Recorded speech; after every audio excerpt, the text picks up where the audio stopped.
They told him he didn't belong. A 16-year-old black teenager, quietly seated in first class, with nothing but a phone in his hand. No printed ticket, no expensive suit. Moments later, a flight attendant leaned in, voice sharp. "Sir, you'll need to move." The man behind her smirked, already eyeing Elijah's seat like it was his birthright. What happened next? A phone call. Not to a lawyer, not to a mom, but to someone whose voice alone could stop a plane mid-air. He wasn't just any teenager, and this wasn't just any flight. Justice was about to take off. The soft hum of the jet engines was barely audible beneath the muffled jazz playing in the cabin. Elijah Brooks, 16, sat quietly in seat 1A, a first-class window seat on a United Atlas Airways flight from New York to San Francisco. He wore a clean gray hoodie, slim-fit black jeans, and a pair of pristine white sneakers. No jewelry, no name-brand logos screaming for attention, just comfort, confidence, and a subtle presence. His phone sat in his palm, screen glowing with the digital boarding pass he'd scanned minutes ago at the gate. He wasn't fidgeting, wasn't loud, just a young man soaking in the calm before takeoff, headphones draped loosely around his neck as if even his music was reluctant to disturb the silence. From the galley, Cheryl Watkins had been watching him. 26 years of flight experience had made her sharp-eyed, or so she believed. But time had also etched cynicism into her perception, and something about Elijah didn't sit right with her. No printed ticket, no business attire, no obvious signs of wealth or status, just a phone. She narrowed her eyes. Gregory Mills stepped into the cabin seconds later, tugging along a worn leather briefcase and a suit that had seen better days. His silver hair was combed back with visible effort, though sweat beaded at his temples from a rushed walk through the terminal. A platinum priority tag dangled from his bag, practically begging for acknowledgement. He paused near the first row, scanning the cabin. His expression twisted. "What the hell?" he muttered, stopping just beside Cheryl. "I was told no first-class seats were available." Cheryl offered a professional smile, though it struggled to reach her eyes. "Yes, sir, we're fully booked today." Gregory leaned in conspiratorially, motioning toward Elijah with a quick nod of his head. "That kid?" he whispered. "He's in 1A? You sure that's not a mistake?" Cheryl glanced over her shoulder. Elijah was still, head slightly bowed, scrolling his phone. She hesitated, only briefly, then gave a subtle shrug. "There could have been a misassignment," she replied, just loud enough for the insinuation to seat itself. Gregory sniffed, his lip curling in quiet amusement. "Figures." Cheryl nodded politely and stepped forward. She didn't approach with aggression. In fact, she made it look like a routine check, but her stride was deliberate, rehearsed. The kind that said, "I know the truth. I'm just giving you a chance to admit it." "Good afternoon, sir," she said, stopping beside Elijah's seat. He looked up, calm and polite. "Hi. May I see your boarding pass, please?" He tilted his phone slightly, thumb still on the screen. "It's here," he replied, showing the QR code and his name, Elijah Brooks, seat 1A. Cheryl didn't even lean in to scan it. She barely glanced. "Do you have a printed copy?" "No, ma'am. I use the app." Her smile tightened. "Sometimes the system misassigns seats. We've had errors before." Elijah blinked. "Is there a problem with my seat?" She paused, then forced a chuckle. "We just want to ensure everything's correct." Her voice was soft but audible. Passengers nearby began to shift, eyes drifting toward the exchange. Gregory remained standing by the galley, arms crossed with an air of vindication. "I scanned in at the gate," Elijah said slowly. "They didn't mention anything." "Yes, well, sometimes things slip through. Do you have any documentation showing purchase? Email confirmation? Anything from a guardian?" Elijah's brows furrowed slightly. "It was purchased for me by my father, through his company account." Cheryl's eyes narrowed just a touch. "And your father is Thomas Brooks?" She flinched, almost imperceptibly, but recovered quickly. The name rang familiar, though she couldn't quite place it. "Regardless," she said, with an edge to her tone now. "Without printed documentation, we may need to reassign this seat to accommodate an eligible passenger." Elijah's posture stiffened. "I'm eligible. This is my seat." He wasn't yelling. He didn't raise his voice or stand up, but the stillness in his tone carried weight. Around them, conversation ceased entirely. Even the shuffling of bags stopped. Cheryl's smile evaporated. "Sir, I'm going to have to ask you to relocate to economy unless you can produce additional verification." He looked down at his phone, then back up. "No," he said simply. "I beg your pardon? I'm not moving." A few rows back, someone coughed awkwardly. Another passenger raised a brow. Gregory scoffed loudly and muttered something under his breath. Cheryl's lips thinned into a line. "Are you refusing to comply with a crew member's instruction? I'm sitting in the seat my family paid for. I showed you my boarding pass. If there's an issue, perhaps you should check your system. Not me." She stepped back half a step, as though to reassess the situation. Then she pulled out her phone. "I'll call security." Elijah looked past her, out the window at the tarmac. "I'd like to make a phone call first," he said. Cheryl tilted her head. "To whom?" "My dad." The way he said it, not defensive, not theatrical, made the hair on Cheryl's neck rise. But Gregory burst out laughing. "Oh, come on," he said. "Who's your dad, kid? LeBron?" A ripple of quiet amusement moved through the cabin, uneasy, tension-coated. Elijah said nothing. His finger hovered over a single contact on his screen. Cheryl shook her head. "I'll be right back." She turned and walked down the aisle, heels clicking against the floor like warning shots. Elijah exhaled slowly, then tapped the call button. Elijah kept his eyes low, trying not to let the weight of 100 stares drag him under. The phone in his hand still glowed with his boarding pass. Clear, valid, seat 1A. His name printed in sharp, unmistakable letters. Elijah Brooks.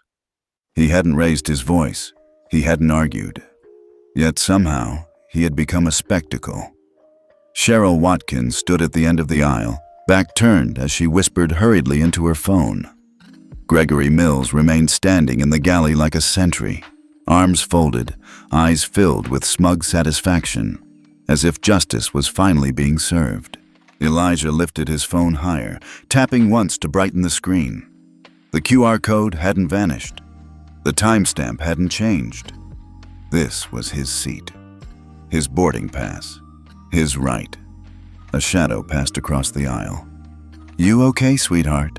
a woman's voice asked, soft and almost motherly. Elijah turned slightly. A woman in her early 50s sat in seat 1C across the aisle. Her hair was salt and pepper, neatly styled, and she wore a deep navy pantsuit. Intelligent eyes, weary with wisdom, studied him with something between concern and calculation. "I'm fine, thank you," Elijah replied, his voice low. "I saw your pass," she said, nodding to the phone. "You scanned it, didn't you?" "Yes, ma'am." She smiled, gentle but unreadable. Some people don't know what they're looking at, or don't want to. Before Elijah could respond, Cheryl returned. Face unreadable, but shoulders squared with intent. "I've spoken with my supervisor," she began, "and I'll be asking the captain to come assess the situation directly, just to be fair." "Fair," Elijah repeated, eyebrows raised slightly. Cheryl ignored the tone.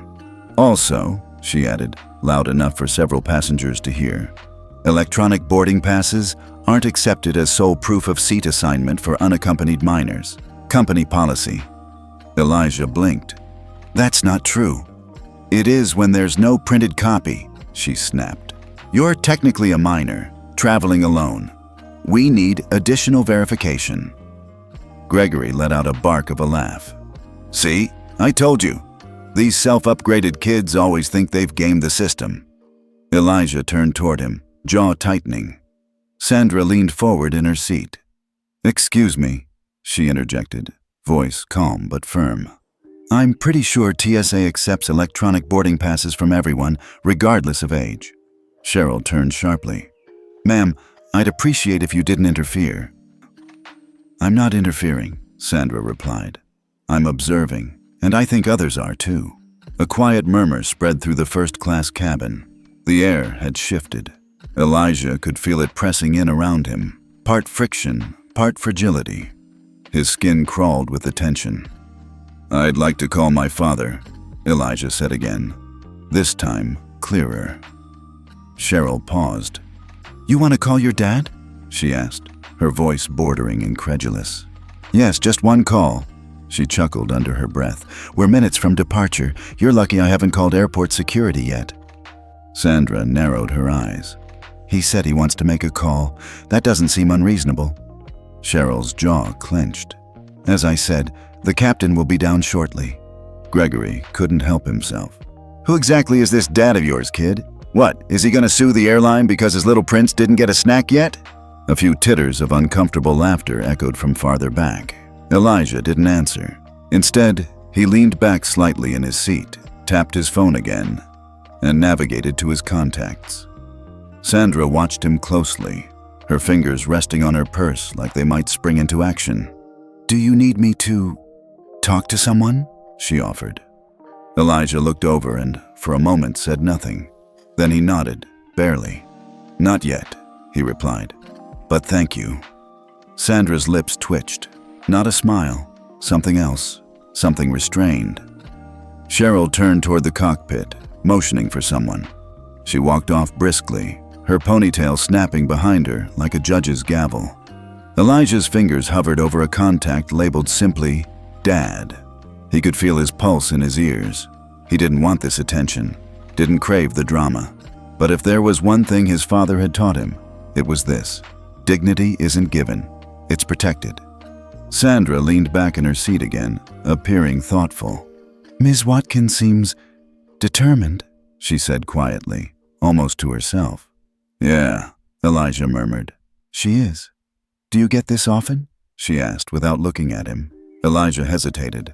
"I've been taught not to expect better." Sandra turned her head, studied him with eyes that had seen too much. "That's a heavy lesson for a kid your age." Elijah didn't reply.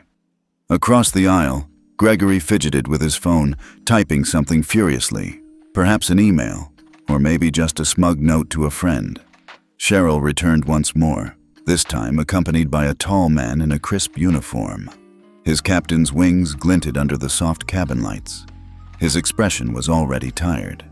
"Good evening, sir," he said to Elijah, professional but distant. "I understand there's a question about your seat."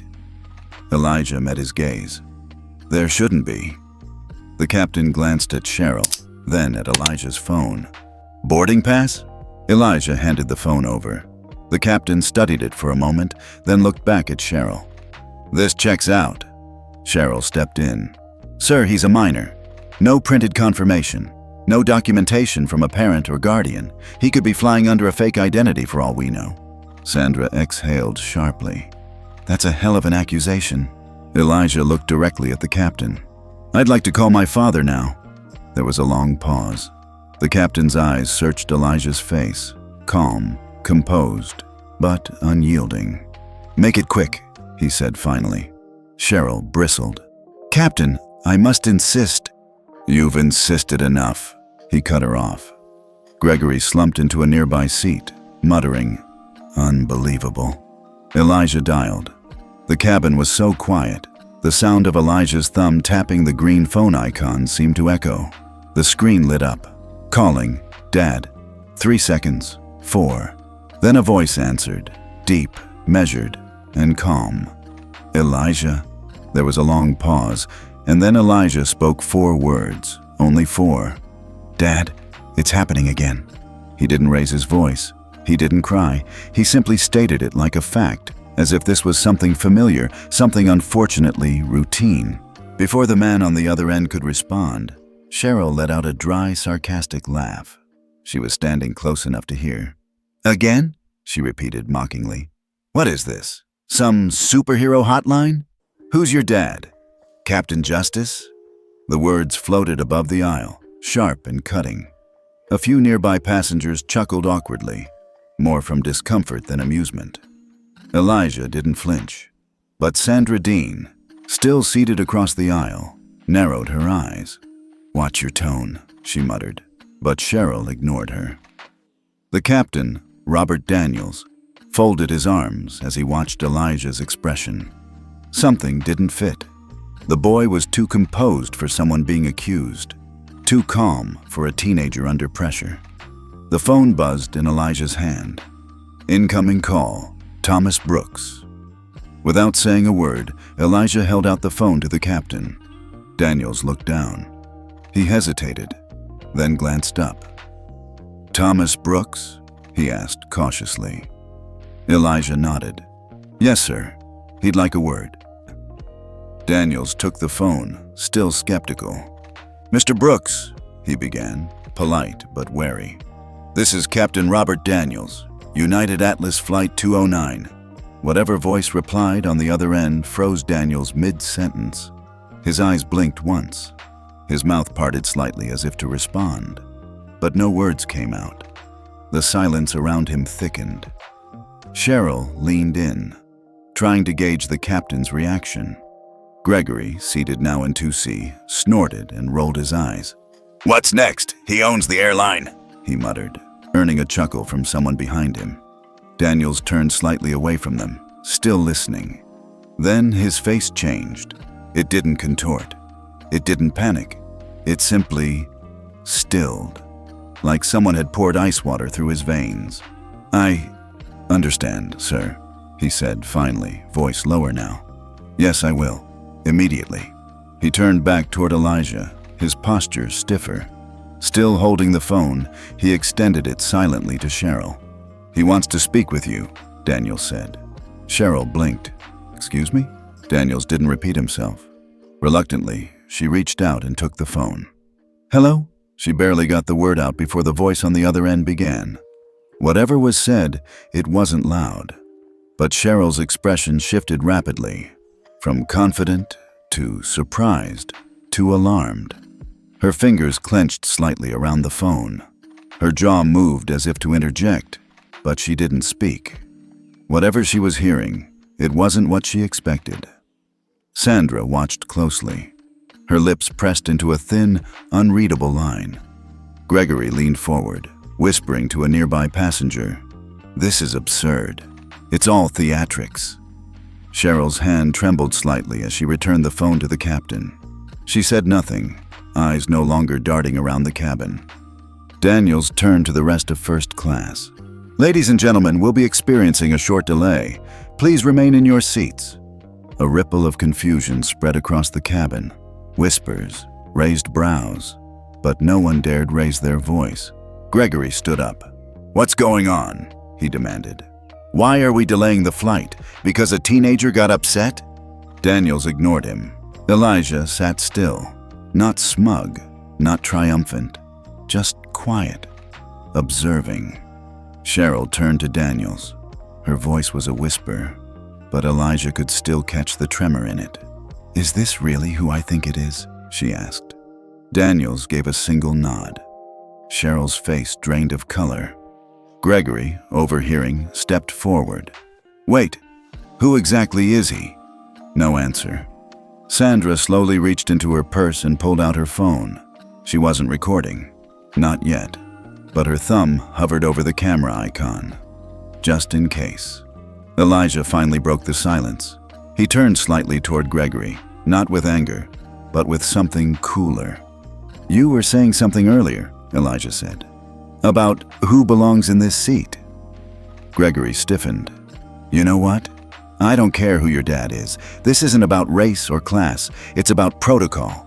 You didn't follow the rules." Elijah tilted his head. "You mean the rule where I needed a printed copy of my ticket, even though the airline accepted my digital boarding pass without issue?" Gregory flared. "Don't twist my words." "I didn't," Elijah said. "You did that all by yourself." Daniels stepped between them. "That's enough, both of you." Elijah sat back, eyes forward. He didn't need to say more. Daniels turned to Cheryl. "We're returning to the gate." Cheryl opened her mouth, but Daniels raised a hand. "Per Mr. Brooks's directive, this flight is no longer cleared for takeoff until further notice." The words dropped like thunder. Passengers gasped. Gregory looked like he'd swallowed a battery. "What?" Cheryl stumbled. "You can't be serious. We're going to delay a full flight because of—" Daniels cut her off. "Because of your behavior." "Yes." He walked toward the cockpit, voice firm over his shoulder. "This isn't just about one seat. It never was." Captain Robert Daniels stood frozen, the phone still warm in his hand. The calm but unmistakable authority in the voice on the other end had cut through the noise in his head like a blade. His career had seen turbulence, mid-air emergencies, and even bomb threats. But none of those had made him sweat the way those 8 words just did. "That is my son. Handle this properly." Thomas Brooks, CEO of United Atlas Airways. The man whose name was printed on every executive report, every safety directive, and, more importantly, every paycheck Daniels had received in the last 6 years. His mind scrambled for context. Why would the CEO's son be flying commercial? Alone?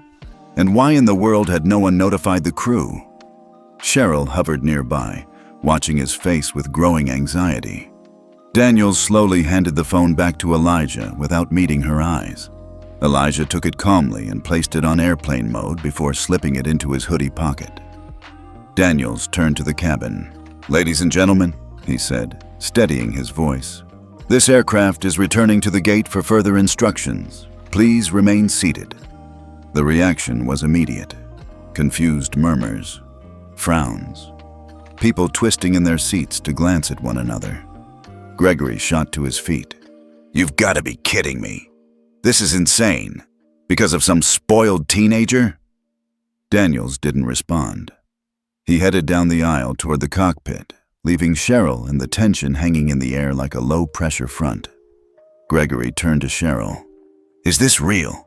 Are we seriously letting a kid stall a flight full of paying passengers?" Cheryl leaned in, her voice low and edged with disbelief. "That has to be fake. There's no way the CEO of the airline lets his kid fly like this. Alone? Dressed like that?" Gregory sneered. "He probably photoshopped the name on his phone." Behind them, Sandra Dean sat upright, her expression unreadable. She reached into her handbag, pulled out a slim black phone, and opened a secure app with practiced ease. Her fingers moved quickly, tapping out a message. Subject: urgent. Situation on Flight 209. Message: immediate PR threat. Potential exposure. Advise suppression before media contacts. She hit send, then slipped the phone back without a word. Elijah caught the motion out of the corner of his eye. He said nothing, but his gaze lingered on Sandra for a beat longer than necessary. She smiled when she noticed. A gentle, vague smile. The kind that didn't quite reach her eyes. "I suppose things are a bit more complicated now," she murmured. Elijah's stare didn't soften. "You think this is going public?" "Oh, sweetie," she said, almost amused. "Everything goes public. The question is, who controls the narrative?" Before Elijah could reply, Cheryl turned around sharply, clearly rattled. "Do you know how many flights we have today?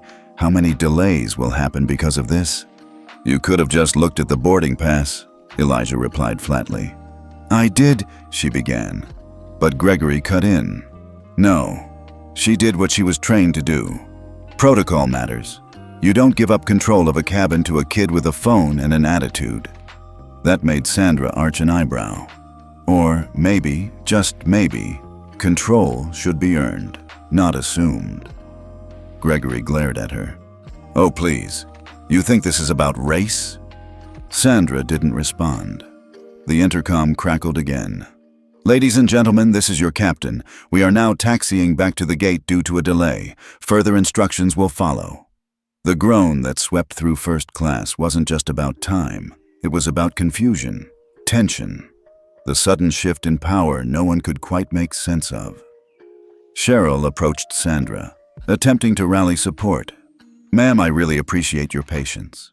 As you can see, the situation has escalated unexpectedly."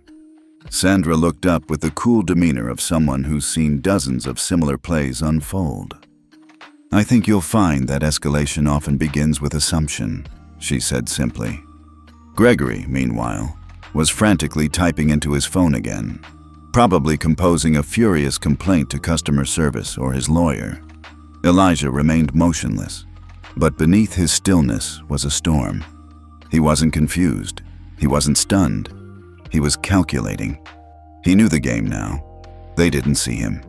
They saw disruption, inconvenience, threat.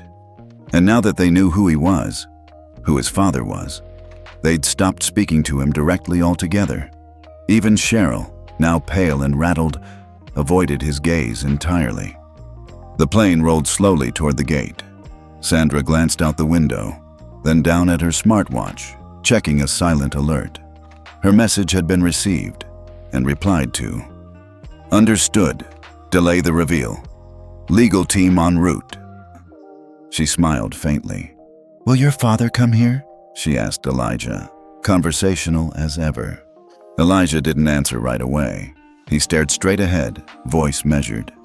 If he does, this whole thing will become permanent record. Maybe that's a good thing. Elijah turned to face her, suspicion plain. Who exactly do you work for? Sandra chuckled lightly, adjusting her seatbelt as the plane neared the gate. Let's just say I represent continuity. Elijah's brow furrowed. Before he could press further, the jet bridge began its slow mechanical hiss, connecting to the aircraft once more. The engines powered down. The aircraft went still, a deep, eerie stillness. Then came the final announcement over the intercom. Captain Daniels again. Cabin crew, stand by. A representative from United Atlas Executive Office will be boarding shortly. Cheryl's face drained further. Gregory blanched. Executive Office? What the hell is going on? Sandra tapped her nails once against the armrest. Elijah closed his eyes and exhaled. The storm was no longer coming. It had landed. The plane hadn't even reached the gate before the first video hit social media. Shot vertically, a little shaky, but crystal clear in context. A teenage black boy sitting calmly in first class, facing off against a uniformed flight attendant and an irate white businessman. The voice behind the camera was unmistakably Sandra Dean's. It spread like wildfire. Within minutes, #Flight 209 and #Elijah Brooks trended across platforms. The comments were fast, furious, and polarized. The image of Elijah sitting stone-faced as authority figures crowded him became a flashpoint for every buried grievance about profiling, entitlement, and systemic disrespect. Back at United Atlas's New York headquarters, the legal and crisis response teams were scrambling.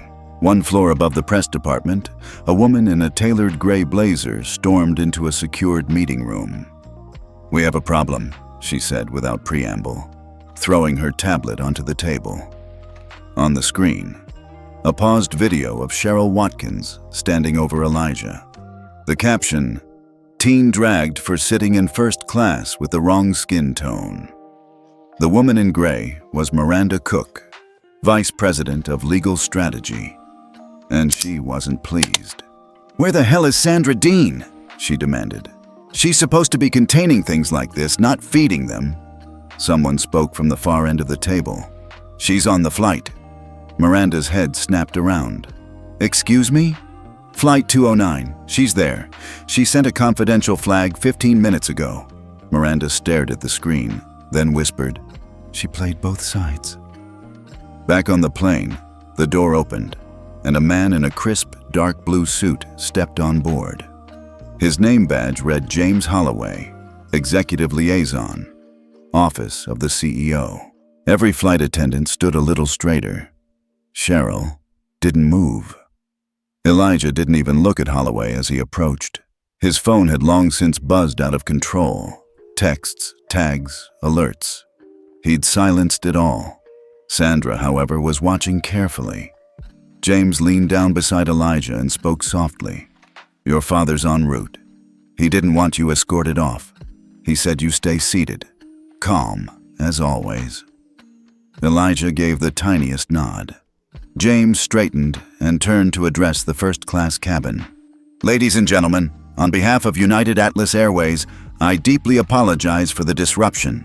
Our team is working to resolve the issue. You will be rebooked and accommodated accordingly." Gregory leapt up. "Are you joking? You shut down an entire flight for this? What is this kid, royalty?" James turned, his gaze cool. "He is a paying customer." Gregory scoffed. "No, he's a headline and a manipulation." "If that's the CEO's son, fine. But the rest of us have lives, meeting, contracts, and dignity," Elijah said suddenly, his voice breaking through like a blade. Everyone turned. "I don't need a private car," he said, "or a bottle of champagne, or this seat." He looked directly at Cheryl, then at Gregory. "I don't need your priority. I need your respect. I need what everyone else already expects to have when they walk through that gate." A silence fell. Not the stunned kind, the guilty kind. Sandra's lips pressed into a thin smile, but it didn't reach her eyes. Gregory broke it first. "Son, your dad could be the king of the sky. Doesn't change what people see when they look at you." Elijah blinked once, as if the words didn't sting, but they did. They always did. He looked toward Sandra now, voice gentler. "Did you know?" Sandra's brows lifted, still calm. "Know what, Elijah?" He gestured slightly toward her bag. "That you were sending emails during all of this. I handle internal risk," she said simply. "It's my job." "So it's a liability," Elijah said. "Me, this." Sandra leaned slightly forward, her tone low, firm, and just on the edge of something else. "I'm trying to protect the company." "From what? Accountability?" Her silence said more than words ever could. James Holloway took a careful breath. "Let's all remember this is still an internal matter. We'll handle it discreetly." Gregory smirked. "Yeah, until CNN shows up. Or better yet, TikTok Justice League." Elijah turned away from them, looked back out the window at the gate. The ground crew had gathered, eyes on the plane. "We all saw what happened," someone murmured behind him. "Doesn't need spin." Sandra spoke, not loudly, but with enough edge to cut the quiet. "If this escalates further, there could be litigation. We've had similar suits before." James looked at her sharply. "And whose department buried those?" Sandra didn't flinch. "Mine." Gregory blinked. "Wait, you're legal?"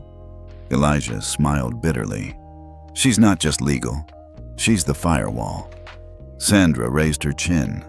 "I'm the protection this company has needed to survive. And I'm the reality you've been trying to erase," Elijah answered. It was Sandra's turn to fall silent. Outside on the tarmac, a black SUV pulled up. Thomas Brooks had arrived. The black SUV came to a slow, deliberate stop at the base of the jet bridge. A man in a dark tailored suit stepped out, tall and composed, despite the rush of attention around him. His salt and pepper hair was trimmed close, his expression unreadable. Two executives trailed behind him like shadows, but he didn't wait for them. He walked alone. Thomas Brooks didn't run. He never ran. He didn't need to. As he entered the terminal, his presence shifted the air. Airport staff stiffened. Security fell into step beside him without needing instruction. The gate crew parted instinctively, like tide before a ship's bow. Inside the plane, Elijah remained seated, his posture perfectly still, but his fingers tapped faintly against his knee. James Holloway stepped forward as the door opened, and Thomas entered. It wasn't the first time Thomas Brooks had stepped aboard one of his own planes, but this was the first time he walked on with fire in his stride and fury behind his silence. He didn't glance at passengers, didn't smile, didn't nod. He looked straight at his son. "Elijah," he said. Elijah stood up. They didn't hug. They didn't shake hands. They simply exchanged a look that held years of understanding. "I'm okay," Elijah said softly. Thomas nodded once, then turned to the front of the cabin, to Captain Daniels, who was waiting near the cockpit door. "I need the flight crew outside, now," Thomas said, not raising his voice, "and I want to speak to you, privately." Daniels opened the cockpit door and motioned him in. Cheryl stood frozen by the galley, eyes wide. Gregory, mouth slightly open, didn't dare say a word. Sandra Dean, seated with perfect posture, stood. She adjusted her blazer and moved toward Thomas with careful steps. "Mr. Brooks," she began, smile tight. "We're grateful you're here. The situation is under control now, and I recommend we resolve it internally, discreetly." Thomas turned to her, his voice smooth but sharp. "Sandra, how long have you known about the incident?" Her smile wavered. "I was informed approximately 30 minutes ago. I sent an alert to the legal response team and advised containment," Thomas interrupted. Sandra straightened. "Sir, with all due respect, this is a delicate moment for the company. Our quarterly earnings are about to be released. Investor confidence." "If this happened to Elijah," Thomas said, not shouting, not even angry, just certain, "then it's happened to other passengers.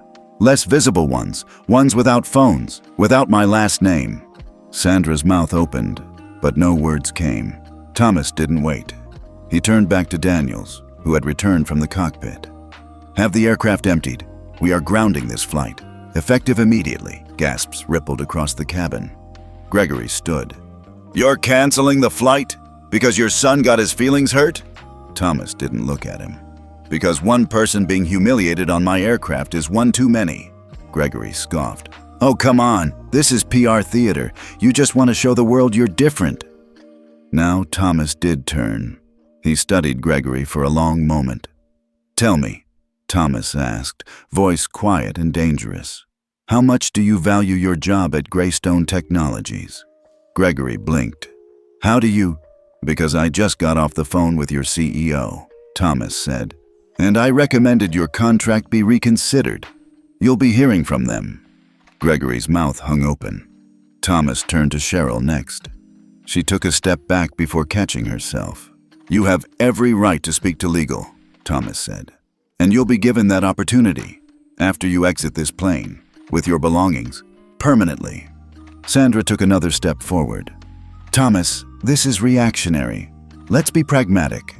"No," Thomas said simply. "We've been pragmatic for too long.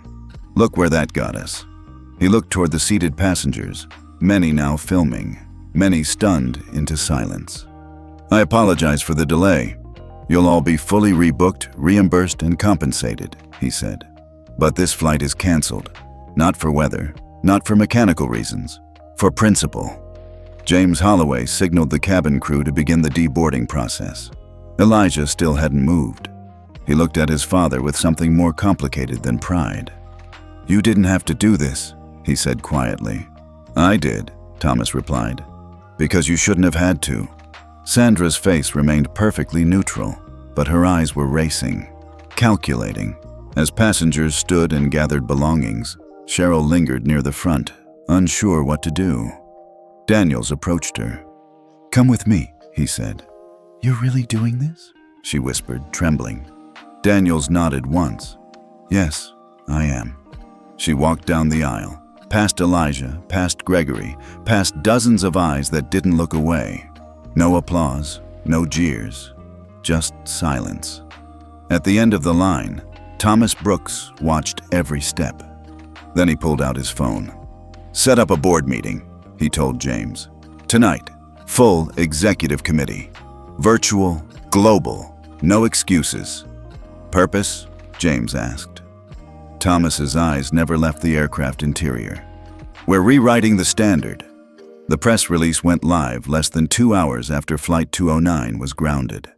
Effective immediately, United Atlas Airways has terminated flight attendant Cheryl Watkins for violation of ethical conduct and discriminatory behavior toward a minor passenger. An internal review is also underway regarding conduct by another passenger. We remain committed to ensuring dignity and safety for all travelers. It was clean, surgical, but the public wanted more. They didn't just want an apology, they wanted blood. By morning, the video had surpassed 42 million views. The camera caught everything. Cheryl hovering over Elijah like a school principal disciplining a truant. Gregory sneering from the sidelines. Elijah seated, silent, calm, surrounded by chaos not of his making. And then the shift, when the captain stepped back, when the phone came out, and the tide turned. But the moment that really caught fire? Thomas Brooks boarding the plane. A billionaire CEO stepping onto a commercial flight. Not for a photo op, not for marketing, but for his son. Within 24 hours, Elijah's face was everywhere. News panels, podcasts, memes, think pieces. One post read, "Dignity in a hoodie. Elijah Brooks teaches America what grace under pressure looks like." Another, "Would you have stayed seated if it wasn't the CEO's son?" And that was where the tide began to shift. It started subtly, in comment sections. Then articles followed. Is United Atlas using this teen to polish its image? Thomas Brooks acts decisively, but is this personal or performative? The questions grew louder. Thomas hadn't spoken publicly, not yet. He remained inside boardrooms, restructuring policy, planning mandatory ethics audits, rebuilding the company from the inside out. But silence, in the age of algorithms, is space to speculate. Meanwhile, Cheryl's world collapsed. Her name, once just a footnote in an employee roster, was now plastered across headlines. Online sleuths unearthed her Facebook posts, old tweets, performance reviews from former colleagues. A picture formed. Not a monster, but not innocent either. She'd had complaints before. None had stuck. Until now. She went dark. No interviews, no rebuttals, no countersuits. Gregory didn't have that luxury. His LinkedIn was flooded with comments. Greystone Technologies released a vague statement about reassessing contractual partnerships following public concern. Insiders confirmed his name had been added to an internal review list for potential conduct violations. He tried to push back. "This is a witch hunt," he told one local paper. "I didn't do anything illegal." But public perception doesn't wait for courts. Elijah watched it all unfold from the background. He hadn't granted a single interview. His face appeared on news segments, but his voice was always secondhand. Sound bites from other passengers, quotes from schoolmates, posts from anonymous sources. Every day, more requests came in. CNN, BBC, Morning America, Teen Vogue. Even Netflix had already whispered about a docuseries. He declined them all. Sandra Dean, meanwhile, had gone silent, though not absent. She'd remained within the legal core of the airline structure, operating under a veil of protocol, arguing for calculated responses, for risk control, for slow, measured steps. But her missteps on Flight 209 hadn't gone unnoticed internally. Whispers had begun. She tried to contain the story. She told legal to delay action. She sent a private email warning about media exposure before even confirming the incident details. Sandra felt the walls shift. She doubled down, playing the long game, presenting herself in executive meetings as the seasoned professional, calm amidst chaos. At one such meeting, 3 days after the incident, she spoke up. "We need to be cautious," she said, "about the optics here. We've responded swiftly, and I commend that. But Elijah's silence is curious." The room went quiet. Thomas sat at the head of the table. He didn't speak right away. Then, "What are you implying?" Sandra chose her words with surgical precision. "We've made structural changes, but the narrative is still emotionally driven. The public isn't seeing a system solution. They're seeing a father defending a son, and the son not speaking. That imbalance is dangerous." Thomas folded his hands. "Elijah doesn't owe anyone a performance." Sandra nodded. Understood. But the vacuum is filling itself. She wasn't wrong. In the digital sphere, theories multiplied. Some claimed Thomas staged the whole thing, that Elijah was planted in first class, knowing he'd provoke something. Others said Thomas was using the moment to distract from previous lawsuits, that this was a smokescreen, a calculated redemption arc. And some even accused Elijah of playing victim for privilege. It didn't matter that none of it was true. Truth was slower than headlines. Elijah sat at home staring at his phone. He read the articles, saw the debates. Even his own classmates were talking, some admiring, some awkwardly distant. He hated the attention. He hated how his dignity had been turned into a battleground. He hadn't asked to be a symbol. He just wanted to fly. Late one night, he asked his father, Am I a liability now? Thomas looked at him, tired but certain. No, he said. You're the reason we're cleaning house. Even if they think I'm just a pawn. Thomas gave a rare, faint smile. Then let them underestimate you. The press conference wasn't grand. No red carpet, no grand piano in the corner.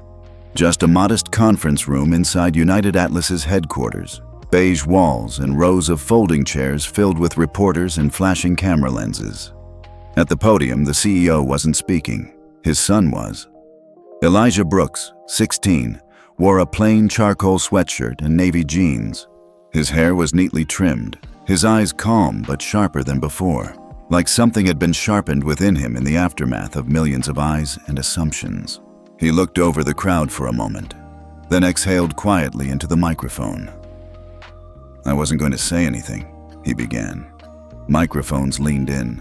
Fingers hovered over keyboards. I thought maybe silence would be enough, he continued. That people would see what they needed to see. A young man who stayed calm, who did what he was supposed to do. He paused. But silence gets rewritten, and lately that silence has been turned into something I don't recognize. He looked directly at one of the cameras. I am not a victim, and I'm not a marketing campaign. There was a beat of silence, then murmurs. I'm just someone who bought a ticket, sat in his seat, and watched how fast people can decide who you are without ever asking your name. He scanned the room. And this wasn't the first time. I've been followed in stores, ignored in restaurants, pulled aside at TSA twice for random checks. I've been told I speak too well for where I'm from, or that I must have been adopted because of how I carry myself. More pens scribbled. The room leaned in tighter. But this time was different, Elijah said, voice steady. Because this time, I had a last name that couldn't be ignored. The room hushed again. I'm not asking for pity or applause. I'm asking for honesty. He stepped back slightly from the mic, but a voice called from the front row. A reporter, gray suit, tablet in hand. Elijah, she said, what do you think about your father's role in all this? He looked at her, steady. In what way? Some have said your father used this moment, that grounding the flight, making a public example. It turned the company's reputation around. Do you think he did it to protect you, or to protect United Atlas? The air tightened. Elijah didn't blink. I think my father did what he thought was right, he said carefully. But that doesn't mean he did enough. Whispers. My dad's the CEO of one of the largest airlines in the country. He's smart, respected, strategic, but he also built a system that couldn't see me. Click, flash, click. I'm his son, Elijah continued, voice rising slightly. But to that flight attendant, I was just another passenger to be doubted. Just another kid with no business in first class. He took a breath. And if the system my father helped build couldn't protect his own son from that, then what chance does everyone else have? There it was. The line that sliced through the narrative. The twist no one saw coming. Not praise, not gratitude, but accountability. Backstage.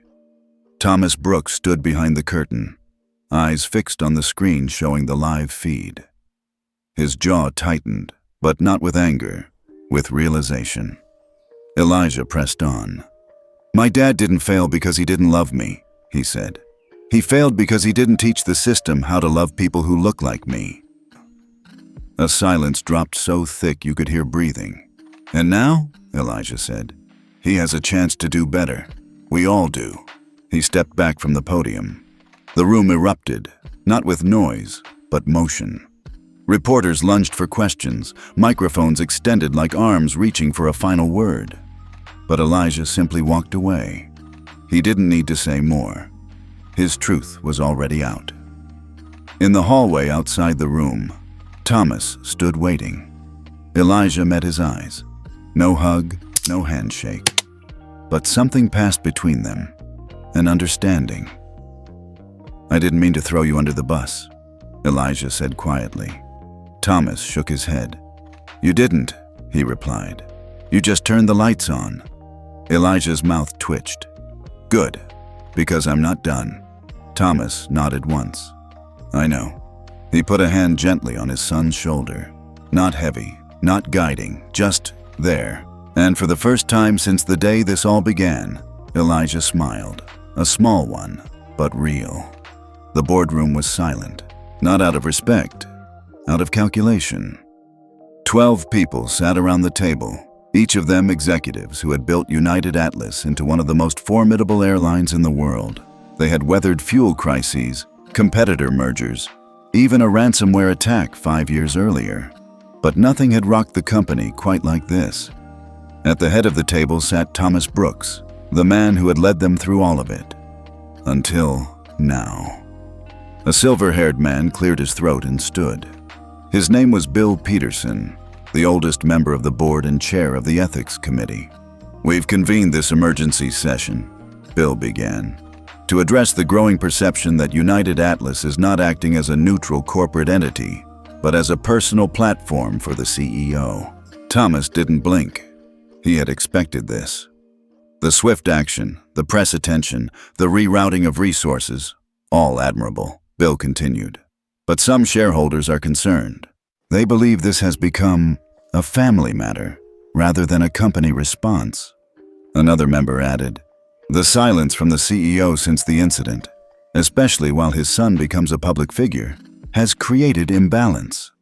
Thomas leaned forward, his voice quiet but direct. Are you asking for my resignation? The room didn't answer directly, but the silence was louder than any vote. Thomas nodded once. Then allow me to make this easy, he said. Effective immediately, I step down as CEO of United Atlas Airways. No one moved. The words didn't land with applause or relief, only shock. Sandra Dean, who had been silent through most of the meeting, sat up straighter. Sir, she began, this doesn't have to be permanent. Perhaps a leave of absence. Thomas cut her off with a glance. No, this is not a pause. This is a reckoning.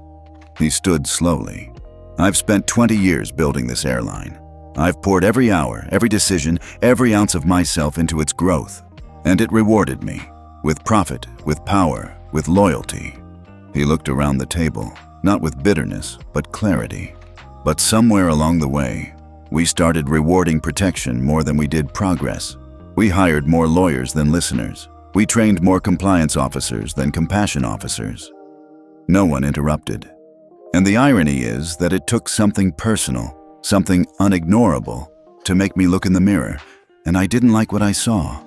He turned slightly, eyes lingering on a digital display in the corner of the room showing a muted news broadcast.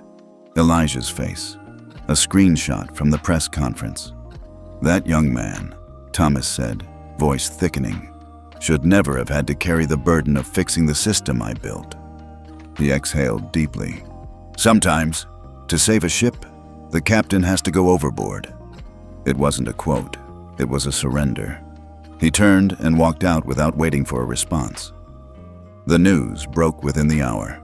Breaking. United Atlas CEO steps down amid ongoing reform. Thomas Brooks resigns. We trained compliance, not compassion. Airline industry in shock as power shifts toward accountability. It wasn't just headlines. It was a wave, a ripple across boardrooms, union halls, and newsrooms alike. Airline executives across the country were summoned for emergency diversity reviews. PR firms scrambled to reposition their clients. Employees from other airlines began speaking up about microaggressions, denied promotions, quietly ignored complaints. The resignation wasn't just an exit. It was a rupture. At home, Elijah was watching it unfold on TV, curled on the living room couch, phone forgotten beside him. The anchor spoke calmly over clips of his father leaving the boardroom. There was no fanfare, just a man in a dark coat walking into an elevator. The news anchor said, in a statement, Thomas Brooks said, I led this company to the top, but I won't stay at the top while others suffer beneath it. Elijah's eyes welled, and he looked away. The door opened behind him. Thomas stepped in, slower than usual, as if the air had thickened between steps. He took off his coat, then his tie.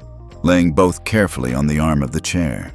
Elijah stood up, unsure whether to speak. "I saw the press," Elijah said finally.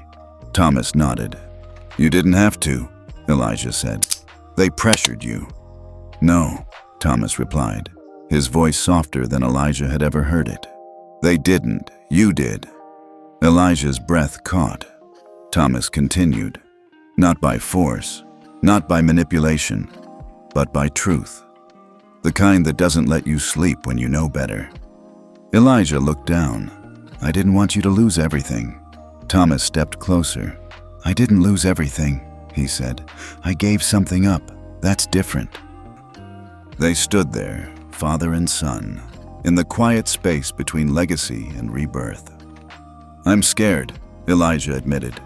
"What if I don't live up to this?" Thomas gave a faint smile. "Then do better than I did," he said. "That's the whole point." Elijah looked at him, eyes glistening. Thomas placed a hand on his shoulder. "Make it worth the cost." The world didn't pause after Thomas Brooks stepped down. It pivoted. Just 6 weeks later, United Atlas Airways unveiled a bold new initiative, something no airline had ever attempted at scale. A company-wide emotional ethics and empathy audit, built from the ground up with help from an unlikely partner, Elijah Brooks. At just 16, he wasn't placed in a symbolic chair or named Teen Advisor. Instead, he was the silent co-founder of Project Clearview, a tech startup initiative born out of a quiet garage-turned-lab, where Elijah and a team of 4 former students from the Youth Code Lab had been experimenting with AI-assisted empathy simulation tools for over a year. Now, the project had funding, real-world application, and, more importantly, urgency. United Atlas agreed to pilot Clearview as part of its new ethics restructuring. It would begin with a small rollout, 500 employees from 5 major U.S. airports. But Elijah had one condition. "It's not about checking boxes," he told the new interim CEO. "It's about making people feel what they've ignored." And so, the first module was built, using his own experience on Flight 209 as the core simulation. With the help of a team of VR developers, behavioral psychologists, and DEI strategists, Clearview launched the 1A perspective. It wasn't just a training. It was immersion. Participants would enter a virtual aircraft, see the world from Elijah's point of view, feel the subtle glances, the tightening of a flight attendant's voice, the heaviness of being surrounded, questioned, dismissed. The pilot program went live in Boston Logan International. The results were immediate. At the end of one training session, a veteran flight attendant named Lisa Monroe stood in the hallway, blinking back tears. "I didn't think I was like Cheryl," she said, "but I saw myself in the way she assumed, in the tone she used.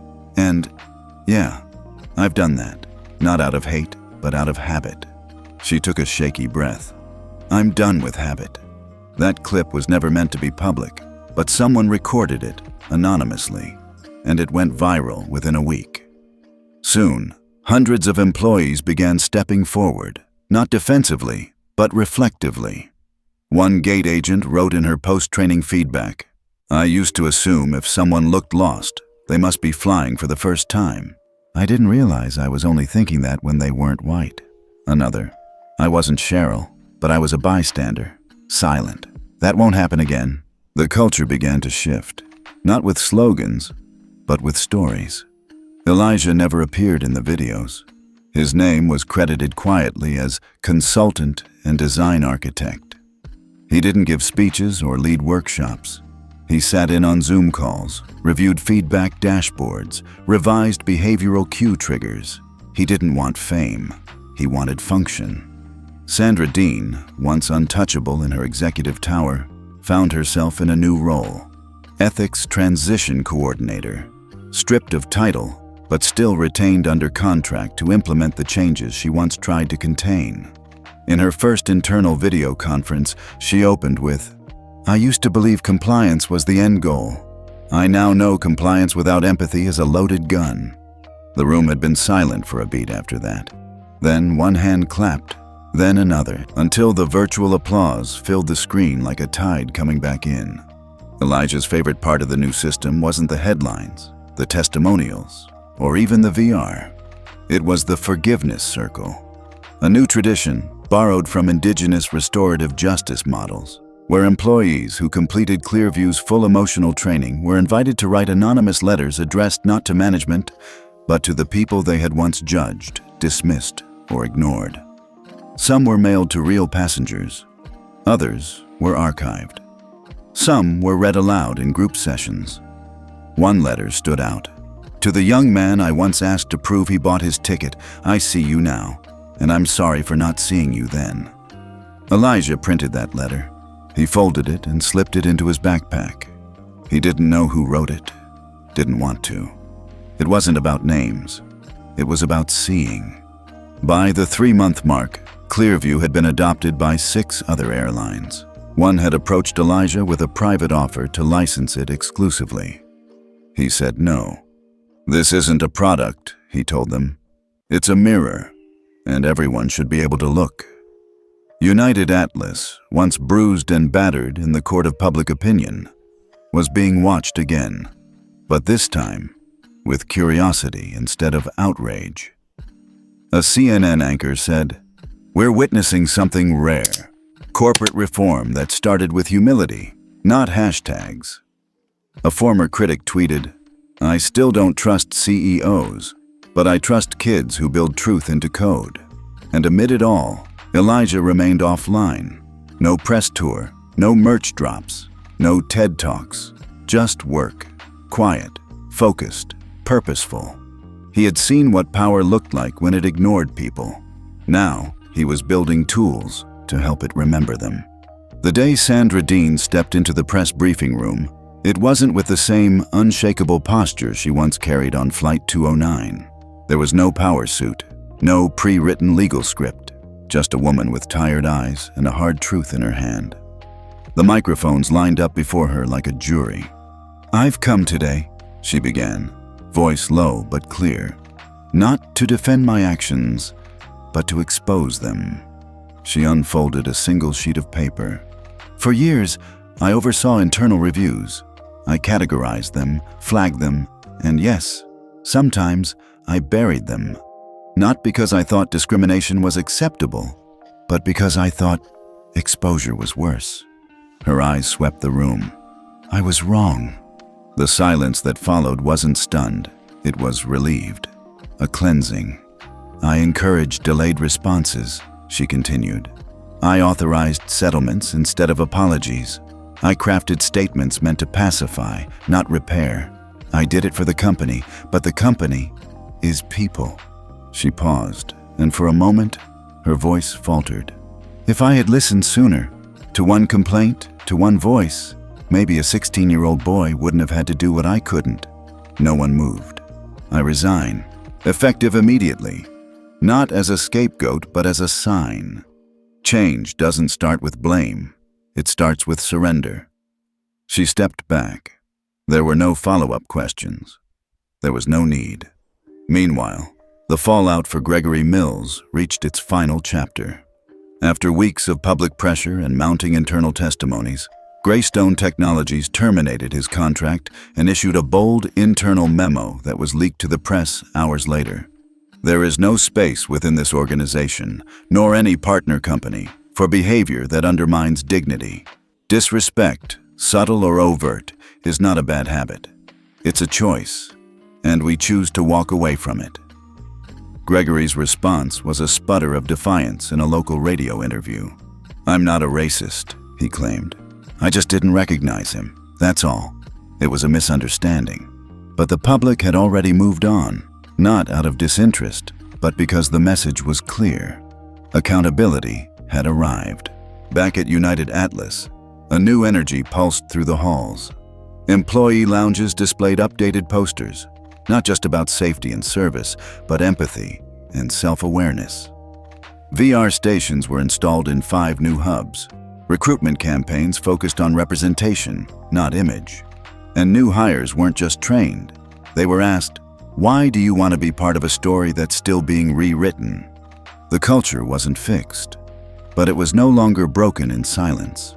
In a private conference room on the 18th floor, a small group gathered for one final conversation. Thomas Brooks sat at the head of the table again, but this time as a guest. A new CEO had been installed, a woman named Adriana Flores, known for her transformative work in ethical business models. The board had invited Thomas back to offer strategic input as a senior ethics advisor. They spoke for 20 minutes. At the end, Adriana turned to him. "We'd be honored to have you on board," she said. Thomas smiled faintly. "Thank you," he said, "but I have to decline." The room blinked. "You're sure?" "I am." He leaned forward, voice calm.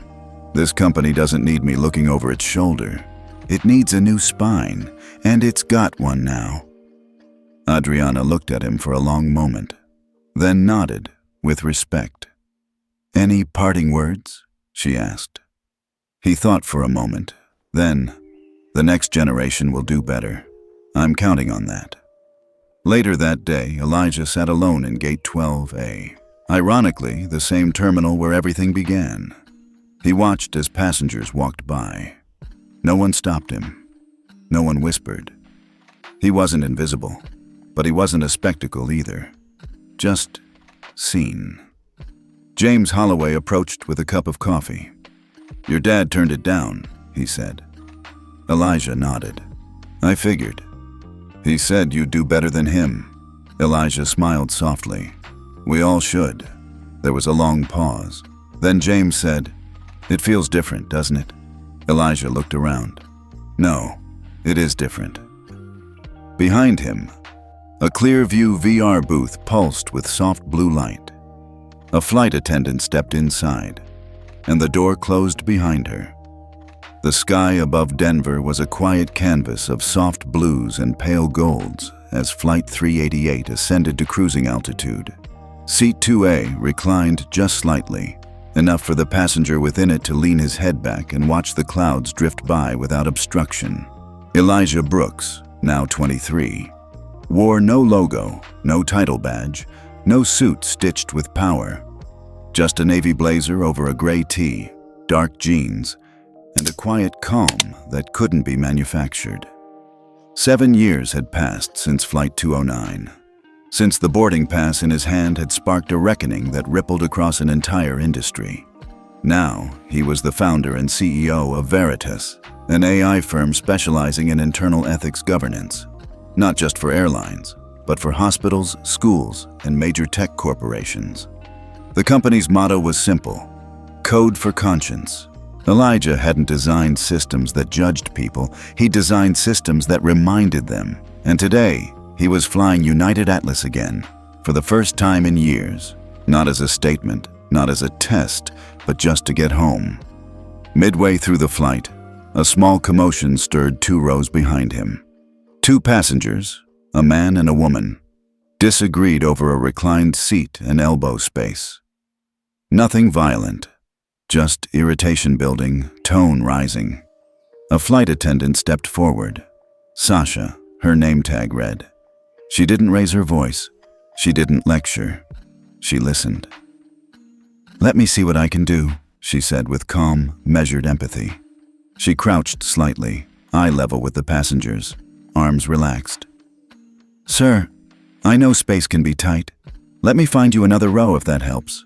And ma'am, I'll make sure your seat is reset with comfort settings. You both deserve peace on this flight." It was over in less than 3 minutes. No warnings, no escalation, just respect. Elijah watched the exchange in silence, then turned back toward the window. His reflection in the plexiglass stared back at him. And for the first time in a long time, he smiled. Not out of relief or irony, but peace. When the plane landed, passengers stood, stretched, and waited for the doors to open. Elijah didn't rush. He let the line move slowly, bags pulled down, jackets zipped. As Sasha passed by, she paused. "Mr. Brooks?" she asked, tentative. He turned. "Yes?" She smiled softly. "Thank you for what you built. We use Veritas in all our quarterly reviews, and we remember why. Elijah nodded, not as a figurehead, but as someone who'd once needed the thing she was now offering. "No," he said. "Thank you." She moved on. As Elijah stepped off the jet bridge and into the terminal, a child ran past him, young, maybe 10 years old. Black hoodie, tablet in hand, racing to catch up with a parent juggling carry-ons. Elijah slowed, watching. The boy glanced back, caught his gaze for just a second, and smiled. A grin full of ease. No fear, no hesitation, just freedom. And Elijah realized something. He no longer lived in the shadow of Flight 209. He lived in the light that followed it. No cameras greeted him at baggage claim. No staff with clipboards. Just a steady stream of people living their lives. Boarding, arriving, holding hands, calling Ubers. Above, a digital sign flickered. United Atlas, now boarding with dignity. He chuckled under his breath. It was a little dramatic, but he'd take it. He pulled his suitcase behind him and headed toward the exit. No fanfare, no applause. Just the quiet confirmation that the system had changed because one person had once dared to say, "I belong here," and meant it. 7 years had passed since Flight 209. Now, he was the founder and CEO of Veritas, an AI firm specializing in internal ethics governance.